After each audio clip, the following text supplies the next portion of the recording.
disambangi dengan seni rodatnya, hadir dengan kesehatan, kesempatan dan juga kenyamanan dan juga kebahagiaan, istri bahagia ini, semua bahagia ini Bapak Ibu ini. Oke, mendukung tentang hajat desa yang kebetulan sebagaimana mungkin panjenengan sudah dengar.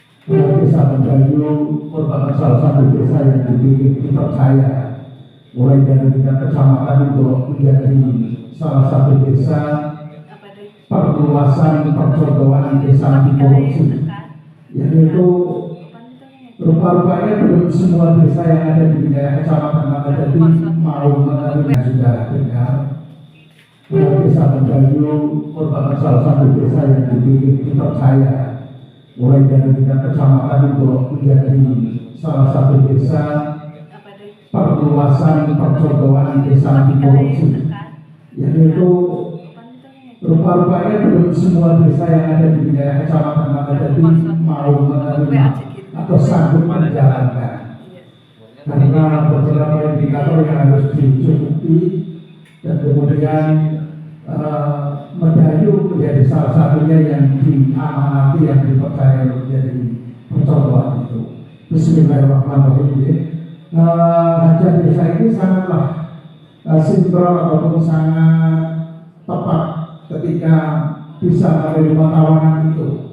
Menurut perhitungan awam saya, ketika Mendayu dijadikan desa percontohan, perluasan percontohan desa anti korupsi, itu artinya diberikan kesempatan untuk belajar lebih awal ya, daripada desa yang lain. Tidak boleh pada saat kemudian nanti juga desa-desa lain juga akan menjalani itu semua, dan Mendayu sudah lebih dewasa untuk menyikapi itu. Terima kasih. Dan apa kira-kira kaitannya ya dengan mengapa kok desa anti korupsi ini menjadi satu program yang benar-benar dicanangkan oleh nasional? Karena yang seperti panjenengan ketahui, beberapa terjadi kericuan ataupun mungkin kemunduran ataupun dari sisi yang manapun, termasuk di dalamnya adalah jadi larang sandang, larang pangan, itu adalah berawal dari ketidakjujuran para pelaku korupsi itu sendiri.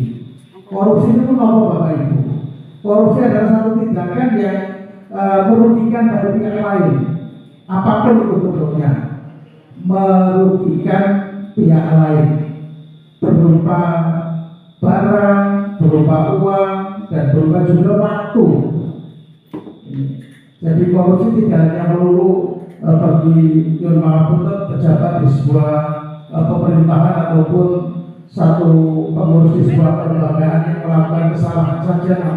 Korupsi bisa menyentuh siapapun, termasuk salah satunya adalah orang yang bekerja di rumah orang lain, misalnya tenaga harian yang lepas misalnya. Kalau standarnya orang bekerja itu harus masuk jam 8 mulai bekerja, sementara si pekerja itu melakukan kemunduran waktu, misalnya tengah 9 baru berangkat, itu artinya sudah melakukan korupsi atau melakukan merugikan bagi orang lain. Pada saatnya nanti saat pembayaran, si pekerja itu akan meminta bayaran dengan hak yang sama seperti tidak melakukan kemunduran waktu itu. Itu contoh kecil. Dan kemudian mengapa roda ini dipastikan menjadi salah satu seni desa Mendayu yang ditetapkan sebagai seni yang mengawal program desa anti korupsi, karena roda ini memang punya beberapa kelebihan dibandingkan yang lain. Adalah menyangkut 9 indikator apa ya namanya itu, nilai integritas, nilai kebaikan. Korupsi dan yang lainnya itu kalau nilai integritas itu bisa kita jalani benar-benar, insya Allah kita akan terhindar dari bahaya yang namanya korupsi. Nah, sebenarnya nilai integritas itu yang menjadi pegangan kita untuk kita terhindar dari tindakan-tindakan yang tidak baik itu. Salah satu diantaranya adalah jujur, di mana kalau 9 nilai ini terbiasa disingkat untuk memudah menghafalkan adalah Jumat bersepeda kakak ini. Bisa diingat itu, Jumat bersepeda kakak.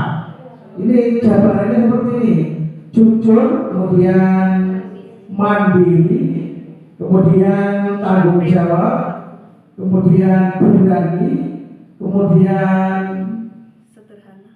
kesederhanaan, ya sederhana maksudnya, kemudian peduli, selanjutnya adalah disiplin, kemudian adil, dan yang terakhir adalah kerja keras yang disingkat dengan kakak. Apakah kira-kira dari seni urban yang ada ini sudah bisa mencakup ke-9 nilai ini? Tentu saja mungkin belum, tapi paling tidak separuh dari 9 ini kita sudah bisa memiliki. Satu contoh soal dari sisi kedisiplinan. Tanpa disiplinan, panjenengan semua tidak akan mungkin hadir dengan tepat waktu untuk berlatih, untuk kemudian melaksanakan kegiatan latihan. Kemudian yang berikutnya adalah tanggung jawab. Tanggung jawab artinya ketika panjenengan selaku organ di dalam satu grup kesenian roda ini punya tanggung jawab karena sudah mendapatkan amanah untuk mengawal program ini, maka panjenengan bertanggung jawab. Kenapa? Kalau secara perorangan atau secara individu, mungkin panjenengan bisa saja berpikir ngapain kita kok capek-capek, itu kan bisa saja seperti itu ya. Namun ketika panjenengan menggali rangkum kata, berpikir lebih banyak, lebih luas ke sana bahwa desa itu apa sih?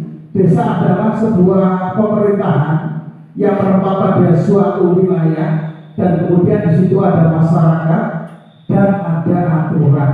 Artinya kalau panjenengan mengaku sebagai masyarakat adalah bagian dari komponen desa itu sendiri. Artinya panjenengan walaupun salah satu syair yang muncul di Maksimal atau Roda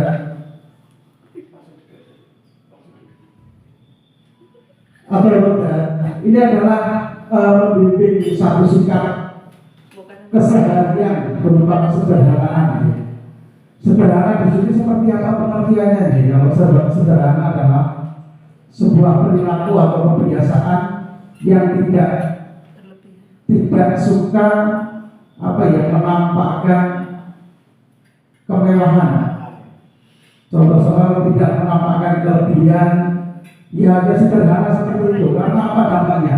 Ketika sederhana itu benar-benar kita pegang, benar-benar kita lakukan di tingkatan masyarakat, itu akan menjadi nyaman yang luar biasa.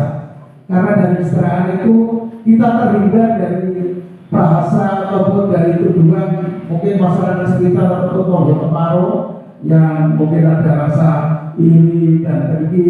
Kalau kita sudah tampil sederhana, mau bisa ini apa lagi? Ya sama-sama sederhana gitu. Karena dari kesederhanaan itu pulanglah itu adalah pencerminan dari ke-9 nilai integritas. Ya, jelas loh, katalah gambarannya. Ketika panjenengan di dalam punya beberapa materi yang mungkin orang lain tidak punya, ya tidak harus dipamer-pamerkan kalau tidak memang diperlukan gitu ya.